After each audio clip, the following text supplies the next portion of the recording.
The Guns on Pegs podcast is brought to you by iTap Group.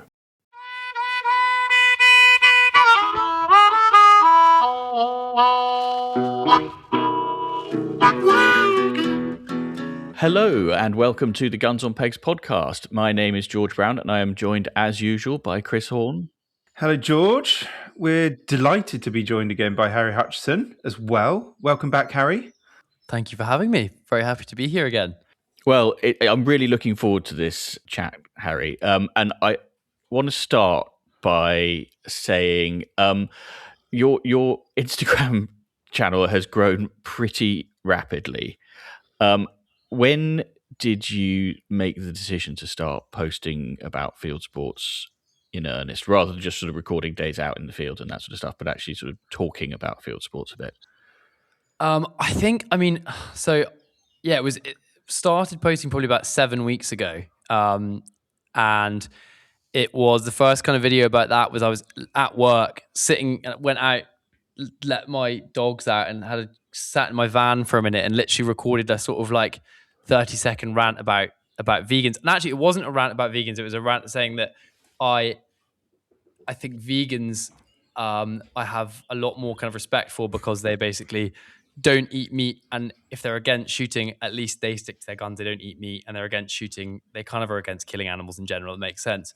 But what annoys me is when you've got, someone who eats, intensely farmed chickens, pigs that have never been outside, usually killed very young, and then they're against eating venison from a deer that's maybe been 6, 7, 8 years old, lived in the wild its whole life. And so I just think that's indefensible to be against that while eating, bad quality meat. So that was the kind of first one, and that got quite a lot of traction. And then it just sort of kept on ranting from there. And then also every so often, just so that I wasn't completely boring people, posting a video of my dad, usually half cut, chatting some bollocks. What was the catalyst then? Because you didn't just sort of randomly one day wake up and think, I'm furious about this, or maybe you did. Well, actually, the first video that went on that I posted that actually kind of went a bit viral was so randomly I was training for the British bobsleigh team trials. I'm kind of like, so I run a small gym and do CrossFit and stuff and compete in that. I just wanted a bit of a challenge, and so I mean, they had 7,000 applicants, just as a caveat. So I knew it was very unlikely, but I was giving it a bash. And my sister filmed me at the track, just more, I think, for our family group chat, and was just taking the piss out of me mercilessly throughout. And then that went up. And then I guess I just sort of realized that there was a bit of a platform there that, if you were making some sense or annoying enough people, you could get a message out there. So, yeah. So just to be clear then, so when you posted that first chat about vegans, how many followers did you have at that point? When I first started posting, whatever it was, 7 or 8 weeks ago, I had 1,500 maybe. So you've added sort of 10,000 followers in 7 weeks, more or less. Yeah, I know. That's pretty amazing. It's obviously that particular thing is a big argument, and it links back to what we were saying at the end of the last episode. Talking about all this meat that's there that isn't being utilized in the way that it should, and there's so much hypocrisy going around. So it absolutely resonates. There's a reason it went viral. Like that. Yeah, is it. Definitely. And I mean, like for me, I did a video also relatively recently, and I went around a couple of supermarkets just interviewing people, asked them if they eat game. Usually, obviously, the answer is no, and then asked them why not. And about 70 or 80% of them would say that it's because it's too expensive, which just seems, and I understand there's a lot of things at play there, and it's a bit more nuanced than it kind of immediately seems. But, as we know, selling game to a game dealer as a shoot or an estate, it's never been less valuable. And meanwhile, general public are saying that their main reason for not eating it is it being expensive, which is just crazy to me. Yeah. This is a bit of a, I'm going to mount a hobby horse for a moment, because I firmly believe that shoots should be trying to develop their own local marketplaces for their game, and that they would then find that actually it did have a bit of a market and that there was demand there, particularly if they can do their own processing as well. Now I know that that's quite a big ask for some of the larger shoots, but I think that reliance upon game dealers is a weakness, and that while the game dealers have a place, if your only outlet for your game is through the game dealer, that puts you as a shoot in a very weak position, because you just have to accept whatever price it is they say they're going to give you. 100%. And all it would need as well is, a number of the big shoots to do that. And suddenly we'd be in a very different position, most likely. So I agree. I definitely think there's a responsibility. Any shoot that's going through a lot of pheasants, for example, I do think there's a bit of a responsibility to sort that yourself. I think I'm not one to hold back from a bit of an opinion, but I do think that game dealing in the UK is a real weakness of shooting. And I think that there is a strong argument that it should be run by the industry, simply as it should have much more care taken of it. There should be much more integration. It shouldn't be essentially a sort of privatized thing. And I actually think that whether it's Eat Wild, Country Food Trust, and so on, they should be mass operations done for the good of shooting. I see what you mean. We're then in control of supply and demand, in control of standards. We have much more care over it because we have a sense of ownership. I just think that there needs to be a fundamental change in the way that we approach game dealing.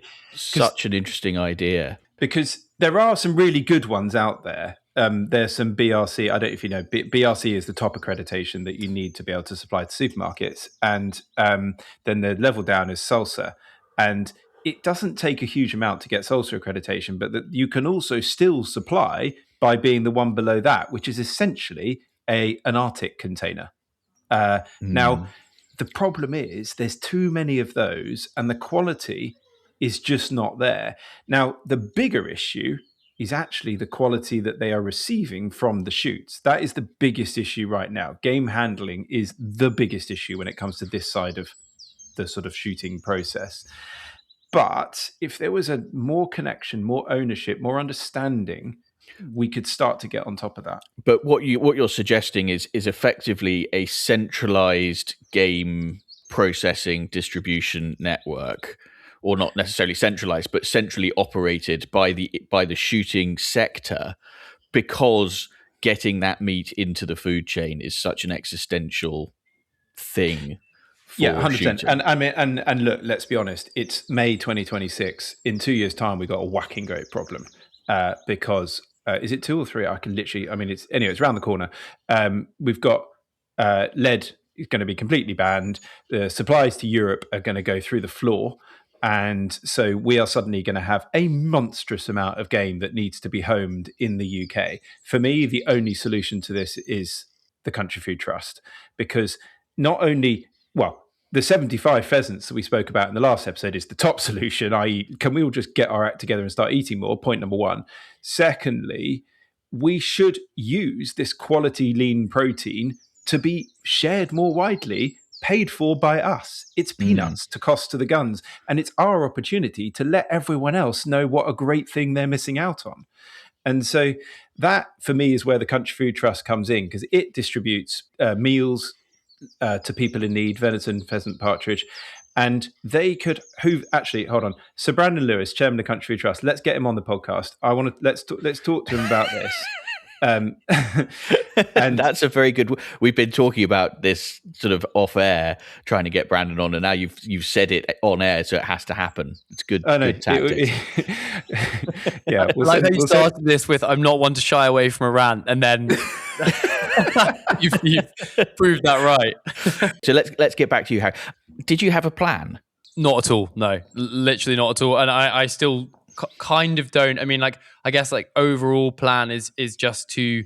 I think there's a lot of noise on Instagram and in the media in general, kind of against shooting, and just also I think just there's such a lack of understanding of rural life and how it works. Whether that's farming, shooting, whatever. So it's just to do anything I can to support that, whether it's speaking to people in the industry, kind of breaking down stereotypes. But in terms of actual videos I post, I'm usually driving to work or something and think of an idea, and then I'm kind of dictating into my notes app of real ideas. So yeah. That's cool. rather than it just being all AI generated. No, I'm not. Yeah, I'm not. I'm not really on the AI train yet. But no, I tend to find with creative stuff. I think AI is useful for a lot of things, but I think with creative stuff, it usually has crap ideas. Yeah, And it's a thought provoker. Yeah. It can allow you like to keep your brain thinking. It's like talking to someone when actually you're the one doing the idea thinking. You just need someone to listen to you. Yeah, true. So have you had much in the way of pushback? Because you have been quite forthright. You know, you've not sugarcoated what you think. I mean, yeah, pushback from two different. So obviously, probably one of my more controversial videos of kind of within industry or within the sector kind of controversy was the one about venison. So I had, I think you'd openly be happy for me to say this.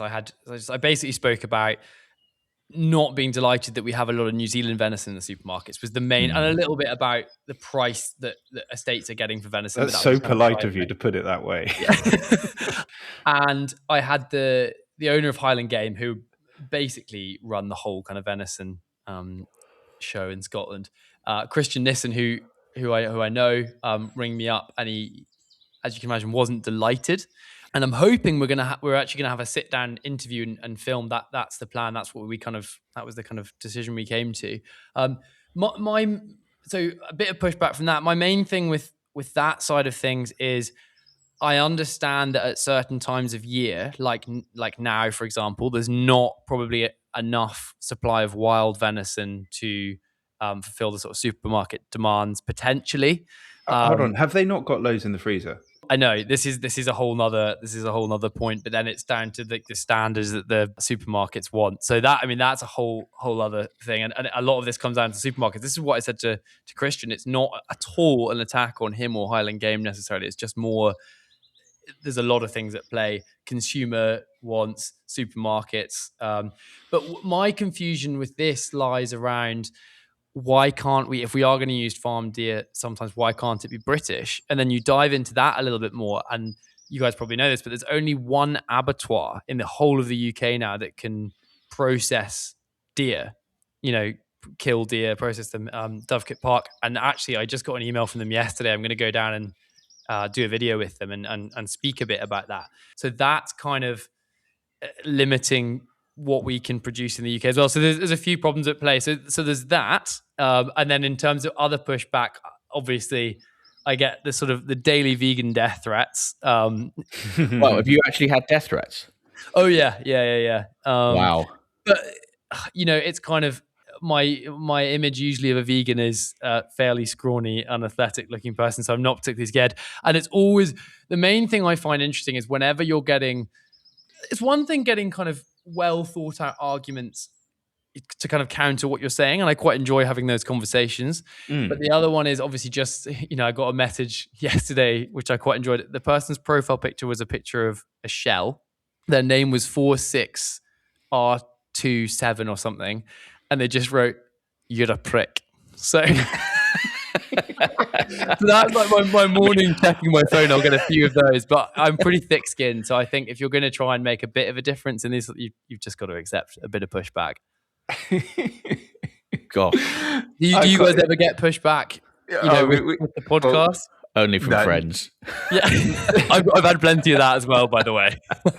We've talked about it before when we launched Scribehound into other markets, specifically when the Garden Collective launched on Scribehound, we got absolutely... Oh, yes, I forgot you're a far-right billionaire.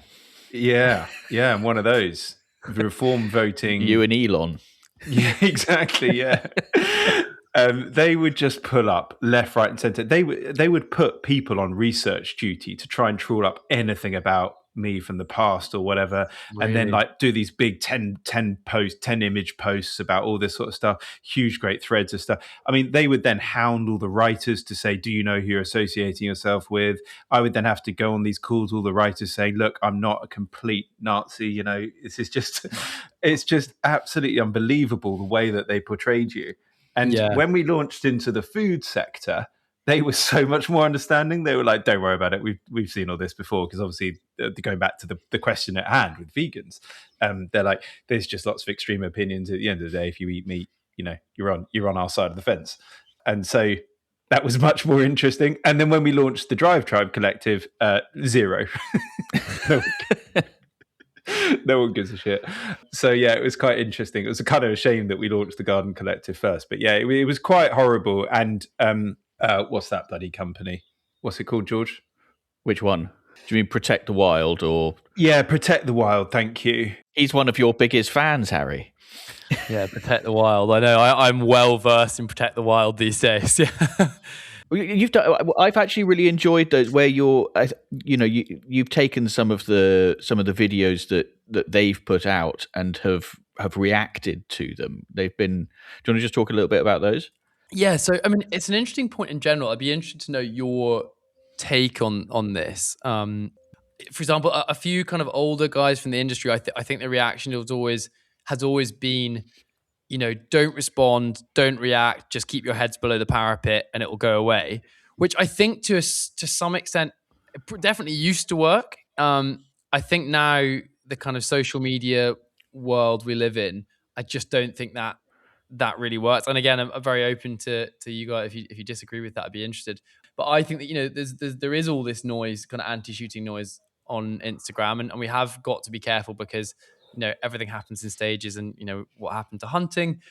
So I think it is worth countering it, and I'm quite happy that a couple of my videos, kind of talking, reacting to their videos, have got 5, 6, 7 times the views and likes that their original video has, which I think is a great thing because it means that overall there's a good number of sensible people out there.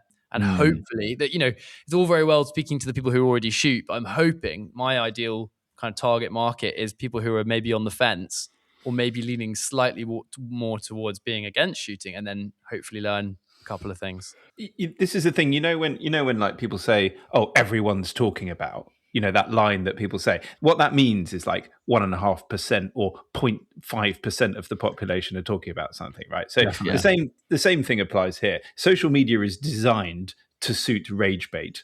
And so you'll always get the stuff that is extreme doing really well. So it's quite a nice angle that you've got, picking up essentially on pretty extreme posts and then countering them, because there's also a genuine desire from humans at the moment to get truth in stuff, especially the amount of crap that's out there on social media.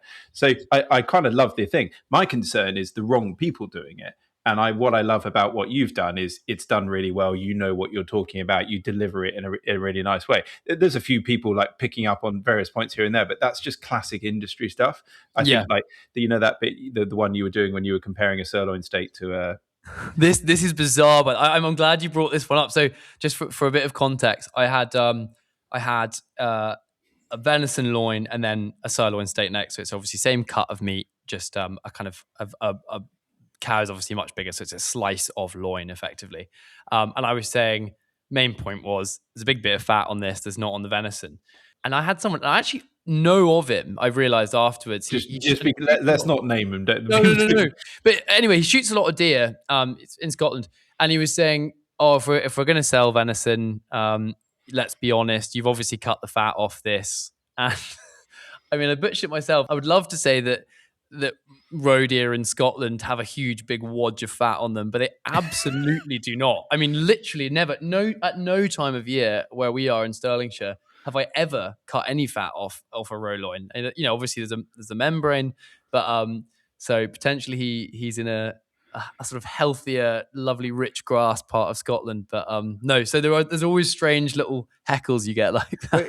It's a little bit of a shame to even sort of chuck it on there. I'd do it through DM because you're on the same side of the fence. Because the point is that everyone does go to the comments, but hopefully most people didn't quite sort of understand the nuance of that or pick up on it. Because the simple video you were doing is just one of those great little videos of just going, look, fat versus no fat. Yeah. Everyone gets that. Yeah, exactly. And that is talking about, do I plan my stuff? That was literally, I was just making my lunch and we had, some steak. I'd taken some venison out of the freezer and I thought, that's interesting. So, but it's an interesting world. Going back to the, what you were saying before, I think I have always had the view that there's a chunk of the population who will never be on side, and it's almost not worth bothering with them. And as you say, that undecided middle or apathetic middle is by far the best group to try and talk to. They're crucial, really. Yes. They could become crucial anyway. And I also think that, we tend to think about the way that the media landscape is and think, oh, everything is just polarized. But actually, I think most people in the middle want nuance, and they'll look at the sort of thing that Protect the Wild put out and think to themselves, that can't be the whole story. And I think the only thing that we have to be careful of, and I think sometimes the sector as a whole does get wrong, is not being completely honest where we do have weaknesses. And I think that that's something that you seem to be walking that tightrope pretty well right now. Is it something that you think about a bit? Yeah, it's. I think that's really tough, because when you do accept things that as a sector we probably don't get right, you obviously have the kind of old guard will get in touch and say, "What are you doing? Don't mention anything like that. Don't mention the war." Yeah. Whereas I think, it's a bit like on the last episode, we were talking about Thousand Bird Pheasant Days. And as you said, probably 90% of your listeners wouldn't really be that supportive of it.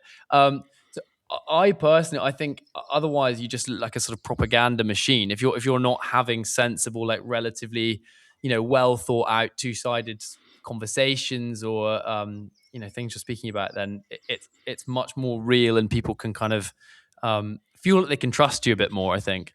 One of the tricky things here is that someone like Protect the Wild would ignore most of the fact, select the argument, present something like they're your best friend, and oh my God, isn't this madness? Why aren't you doing something about this? And everyone goes, oh my God, that's ridiculous. It's black and white. And we are always on the defense.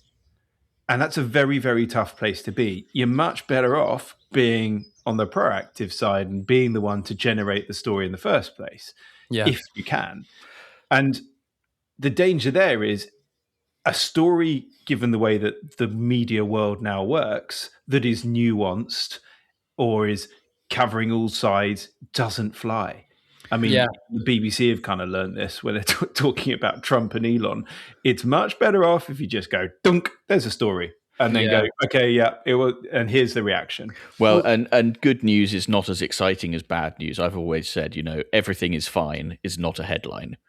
No, I mean, I think it's a good point, though, because I'm trying to, obviously I've posted a few kind of reactions to Protect the Wild videos or similar, but I try to supplement that with a good number of, like this week I was visiting a young gamekeeper in South Lanarkshire called Jamie Steele, and I loved going there. And I just think, as you said, rather than just going, no, this isn't true, no, we don't do that, and actually saying, look what an incredible life this guy lives. Look how much he helps, natural habitats around him, and how much he helps the community, and look at all these great things he's doing. He's learned everything from his dad and his grandpa before him, and I think that's a huge part of it too.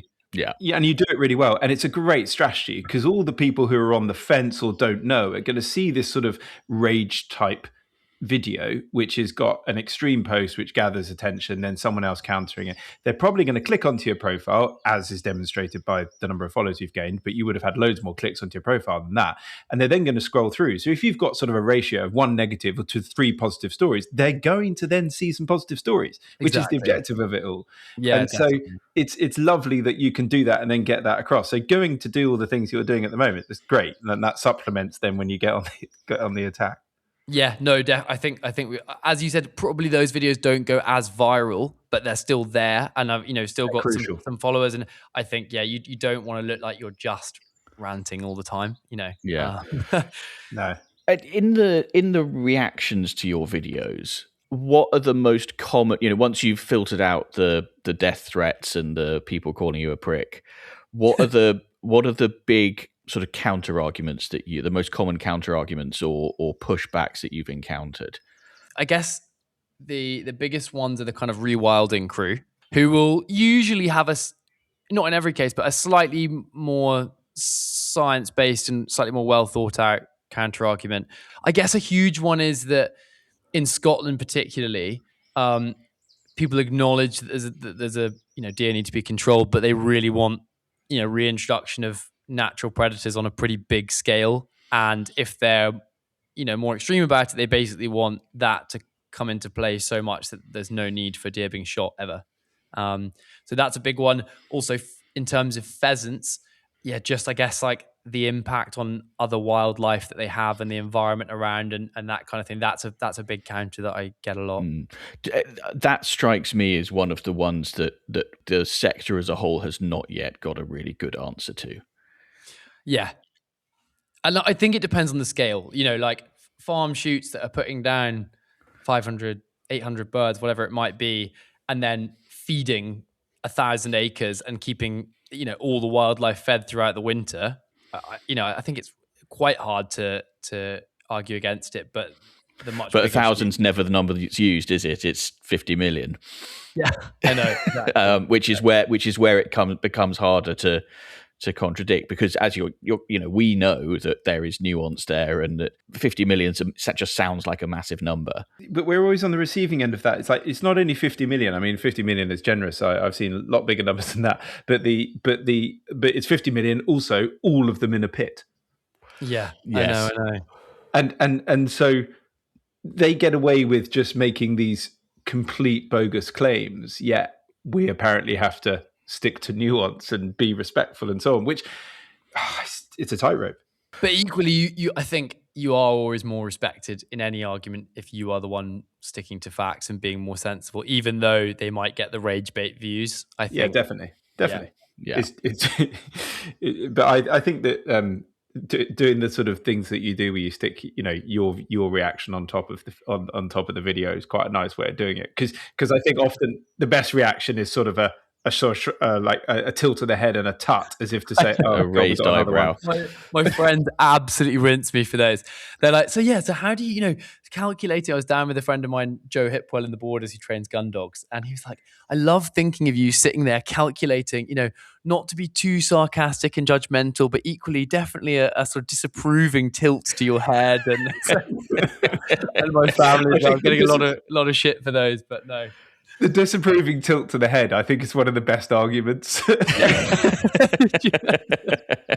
It just sums up so many things that we all want to say, and it clearly makes everyone go, I think there's more to this. Well, I mean, the fox, the taxidermied fox in the House of Brewer. I mean, that was the first one of those. It's just like literally, and again, it was Protect the Wild, being annoyed that there was a taxidermied fox in the shooting section of House of Brewer, which is already obviously a rural shop, and it's just I don't even understand how that has any legs at all. But I saw someone commenting the arrogance of Harry Hutchinson's calling it a shooting shop, and you're like, well, I've got this weird little kind of anti-fan group now, which mainly consists of kind of 21-year-old Edinburgh Uni student girls who study politics.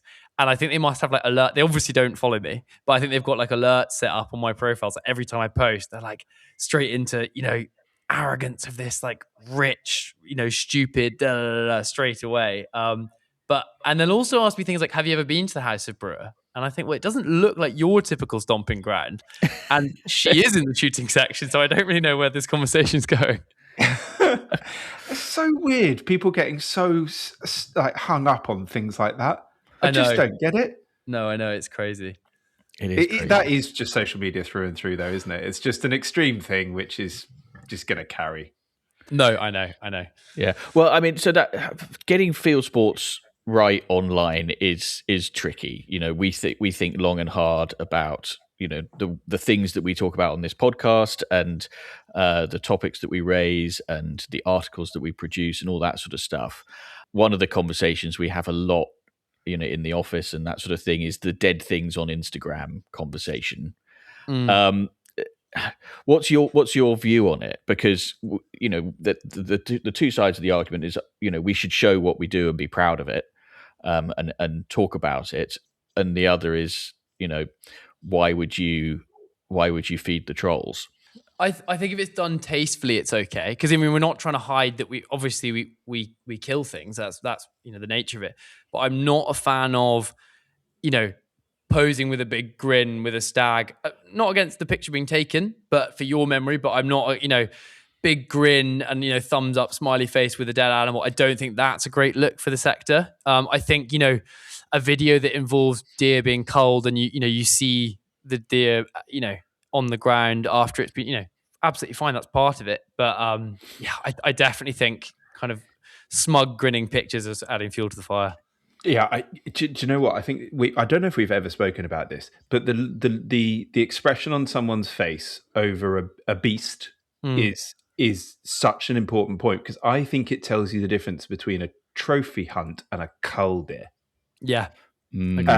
So if you are stalking to control the herd genuinely, and you're like, I'm going to take out the weakest one out of this pack, I'm going to carefully select, your facial expression, if you do take that photo, won't be heroics.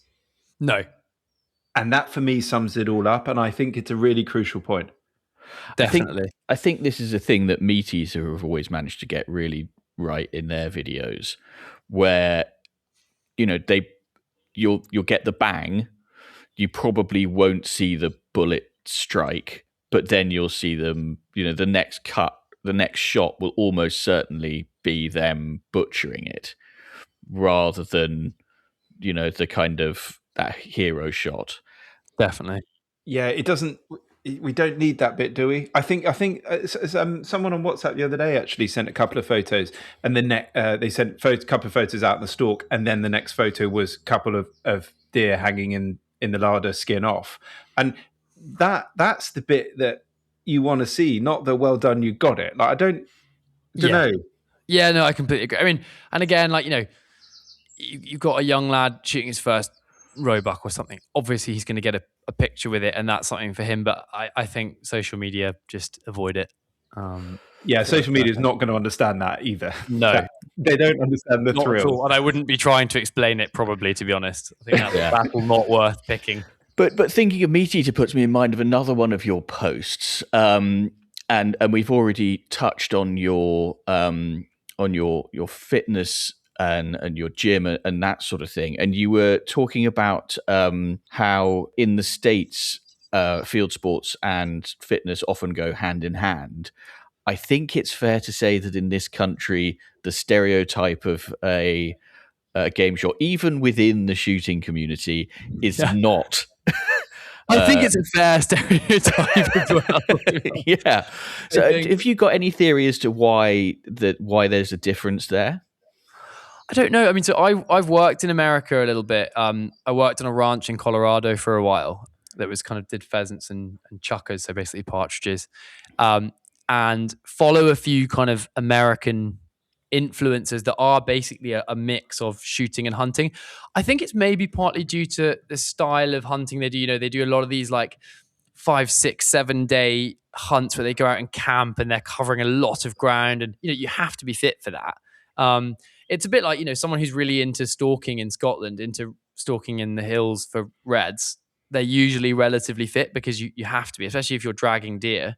Whereas I think if your only form of kind of shooting is shooting pheasants on a peg, there's no need for athleticism, so maybe that's where it is. And I think it's almost glamorized. Like my friends, like mentioning my friend with the mega ab, it's like if I was to say, oh, I'm off to the gym, it's actually genuinely frowned upon. That video got me a lot of heat from my mates, which I think was deserved, to be fair. It was definitely just bait to get follows. But yeah, no, I think there is definitely. I think it would be good to have a healthier image linked to shooting, because I think it would be one less thing for antis to be able to throw at us. Well, it only sort of cements the class war debate that actually shooting and hunting is over in the UK versus the US, because it goes back to land ownership, whereas obviously all the common land in the US takes a huge, great hunt. You need to be fit.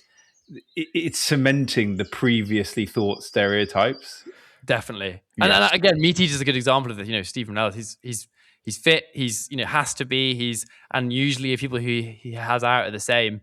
And I've seen the other end of this also with Americans, by the way. There's obviously a lot of Americans.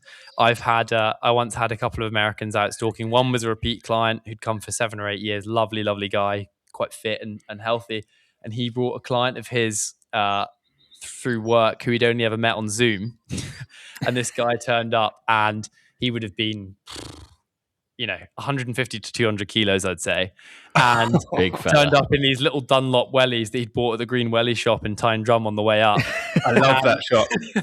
And my friend was kind of leading, and I was at the back. I was kind of gillying, and he had my friend, the kind of normal American, and then the larger chap, and then myself. Friend walks 200, 300 meters, stops to just sort of chat to us to see that we've got about 4 steps, and my man looks like he's about to keel over. So I'm also not saying that all Americans are super fit, but yeah, I definitely think it's a good, it's a good thing. You're off doing your 10K, so you're a good ambassador for this as well. Dad bods are us. Yeah.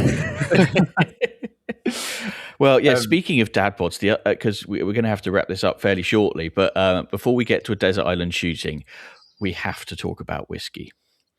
So your day job is remind me of the name of the company. Tailored Spirits. And what is it that you guys do?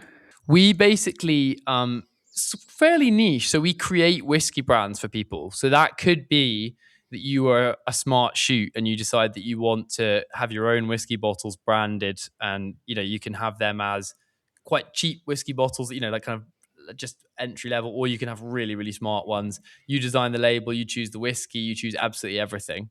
So we would sell you the cask in the first place, and you can either keep it for a while and then bottle it later, or do it all together. And then we also just sell casks. Some people obviously just buy a cask to kind of hold on to and then potentially sell again, hoping that it'll be more valuable in the future. So, is this of other people's whiskey, or at good rate, like as in you've got access, or is this stuff that you guys make? We broker usually. So we've got links to pretty much all the distilleries in Scotland, and then we'll broker it to kind of private clients, basically. Nice. So, yeah. So what I'm hearing, Chris, is that I know where you're going. Glad we got onto this. I know where this is going to. Is that we could create the Order of the Garters whiskey for drinking in 20 years' time. Yeah, maybe you do it. You buy a cask now, and everyone that has a Garter gets a bottle worth share of that cask, but then has to chip into the bottling costs. I think that would be that would be like efficient way of doing it. It'd be like the longest running pod theme ever. By the time it comes to the first drink, so I mean, half the people would be dead. Yeah. It probably won't even be podcasting. It'll probably be something else, won't it? We won't even be on like our phones or something. What are you drinking today? Oh, nothing. Still waiting for that cask to mature. The next segment for 10 years. Yeah, I like that. I mean, somewhere in there with that crazy thought, there could be something. Guns on Pegs whiskey. I think it's about time you've got one. Embarrassing you don't have one, to be honest. I like the idea of everyone chipping in to own like a bottle share of it. The whole lot gets sent down to one location. We have like a big pickup ceremony where everyone has to rock up and collect their bottle, and we have a big party and whatever. Sounds like a shoot day. I can see where that's going. Yeah. I like how you're very quickly running away from the idea of Guns on Pegs funding the whole cask, and it's right. That's what you want. You just want to check. I get this. A full cask? How many bottles would a full cask be, taking into account the angel share and all that sort of stuff? So it depends on. There's quite a few different sizes of casks, but the two most standard sizes are hogsheads and barrels, which typically have respectively about 300 bottles and about 270 bottles when they're filled, and then losing 2.5% a year, roughly. So, they are. It's quite a good number of bottles of whiskey. 2.5% a year. That's really interesting. Just from evaporation. Just from evaporation, yeah.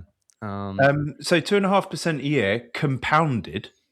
It also obviously depends. It depends quite a lot on the cask per cask. So that's kind of a generalized figure, but you'll get like, in the same way that if you can have two casks with the same whiskey sitting next to each other, in the same casks have come from the same place as well as in the wood, and you lock them away, forget about them, try them in 10 years, and you could have two completely different tasting whiskies. Really? And in the same way, you might have different evaporation levels. Yeah, because different woods. I mean, like, so 70% of the flavor of whiskey comes from the wood. So it's a huge part of the maturation. So that's why, the job of a master blender in a distillery. So, a lot of your listeners will know this, but a single malt whiskey, even though it comes from one distillery, is still multiple casks being put together from that distillery. to try and create a consistent flavor. So what we mainly specialize in is single cask whiskey. So it's quite special because it's just what's in that cask, and once it's gone, you'll never try anything exactly like that ever again. So it's pretty special. I love it. What a fun industry to work in. It's good fun. It is good fun. Yeah, you're picking up a lot of knowledge and meeting some interesting people. Yeah, and it links quite well with shooting and stalking and similar crowd. Yeah, that and cigars. Do you sell cigars as well? I don't actually, but I probably should. Yeah, get into it. I mean, I'd say that about 40% of the chat in the Order of the Garters WhatsApp group is whiskey chat. Really? Or cigars. There's a lot of cigar chat. Yeah, whiskey, cigars, depressing the amount of Crocs chat as well. Yeah. Recently. I failed to add to the WhatsApp group the other night when I turned up at my dad's house last weekend, and he was literally so excited to tell me something, and he's like, "You won't believe it, the new box of Cohibas arrived, and they forgot to charge me duty." So he was like, absolutely, he was just so over the moon. It was like the best news of the year. And so we had a really lovely Cohiba on one of the first hot days that we'd had when this heat wave started on the patio late in the evening with a nice bottle of red. And it was just one of those moments where with your dad, just so good. Nice. That's so nice. That's fantastic. So yes, okay. Well, I think the Order of the Garters whiskey is something that we might have to explore further at some point. I'm excited by the prospect, at any rate. We'll get a good one. How much is a barrel? 300 times by a big pub. So it's a kind of starting. So for a single malt, from one distillery in a malt whiskey, for a kind of new make, like let's say 1-2-year-old, you're looking at kind of £1,800 for a cask, so about £6 a bottle ish at that age. And would that be any good? Yeah. I mean, they're good distilleries, but you've got to remember that obviously when you bottle it, you're paying for bottling and you're paying for duty, so that figure is slightly skewed. So and duty is when you bottle it. So if you bottle it in 10 years, duty depending on the government between now and then. Well, yeah, but it's so that you're not paying duty on something that's then evaporating. So that it's kept in a government bonded warehouse, and So if you go there with your cupping your hands and say, "I'd like it all now," and you don't have to bottle it, you still just pay take duty. the barrel away. Just visit the warehouse a lot, and Just lots of samples between now and then. Does that get counted classed as duty? Well, technically, we have to pay duty on the samples. They're pretty hot on it. So yeah, they've spotted that loophole. Sorry, we're not the first people to try and have this conversation of dodging tax. Right, Harry, the way we wrap these episodes up, as I'm sure you know, is with the segment we like to call Desert Island Shooting. The scenario is this. The extinction level event asteroid is going to hit tomorrow. However, your affairs are in order. Loved ones and enemies are reconciled. All the Protect the World people, actually, all over your Insta post, loving you. Everything's fine. Dogs fed, tomatoes watered. Your last day out shooting, stalking, whatever, begins how? Well, maybe slightly controversially, it would be in Spain. Okay. So I've got a lot of Spanish friends. I went out with a girl from Spain a long time ago for a while and managed to cunningly keep hold of a lot of friends over there who very kindly invite me out. Heading out this weekend actually to shoot some roebuck. But so it'd be a Monteria day, so a driven day on boar and deer. They usually start in a slightly chaotic way in a kind of local cafe, and you'll have 40 or 50 guys in a mixture of kind of tatty camo, orange vests, and then sometimes slightly smarter ones in kind of versions of tweed and kind of beige clothing. And you have this great breakfast, which you might have had. I can't even remember the name of it, but it's kind of breadcrumbs migas and a fried egg. Migas, that's it, yeah. Which I think is a perfect start to the day, and a coffee. And then you go out with so I speak a little bit of Spanish, but it's fairly questionable. Go out with your guide if you've got one fit on your peg. And I just, to me, a Monteria is just, there's nothing more exciting. Like the kind of that, the feeling of not knowing whether you might not see anything all day, or you might suddenly just hear like the thundering of a boar coming through the undergrowth, and you don't know how big it is, if it's a boar, if it's going to run straight at you, if you're never going to see it. and I just love I love the food in Spain.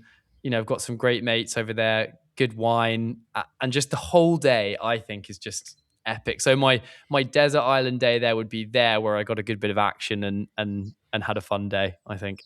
That's fantastic. That was the best sales pitch for a Monterey I've ever heard. I think it's brilliant. And do you know, I don't think we've had one on desert island shooting, George. I don't think we have. I've seen so much chat about them, and I don't know, it's not quite got on my radar, but you've absolutely just put it on there. Honestly, it's I think it's the best thing. It's just so, and it, you know, it doesn't necessarily align with some sort of UK shooting values, but as a sort of infrequent trip, it's very, very fun. Part of the culture, though, isn't it? 100%, yeah, it's huge over there. And they also, it's important to remember, they manage their estates over there very differently. So they're not stalking throughout the year. They're shooting it once. So that is literally the only time that those deer and boar will be shot. And then it's saved, not in every case, but in most cases, it's saved for the next year. I mean, you've almost started another conversation with that. That's great. Yeah. I think we need to find a Monterey specialist to come on the pod, Chris. Yes. Actually, interesting. The friend I'm visiting is just starting a business running Monterey, so I can suggest him. George, I think we got invited just before COVID hit. And I think there's been so much happened after that, but I think it might have got blank from our minds. I'm going to go back in emails. Do. Go and find it right now and say, sorry for the late response. I'd love to come.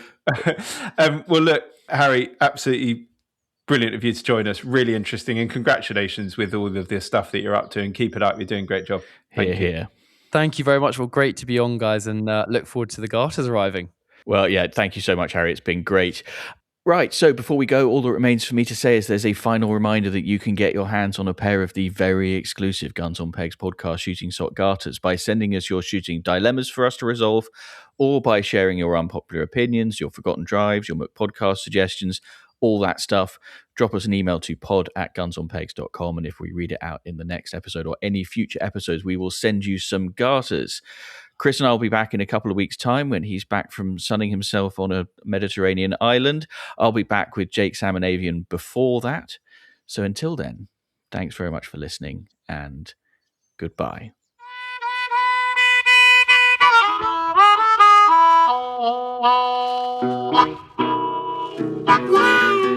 Hey, George, I've just had a confirmation from our next guest. I won't say who, but it's a banger.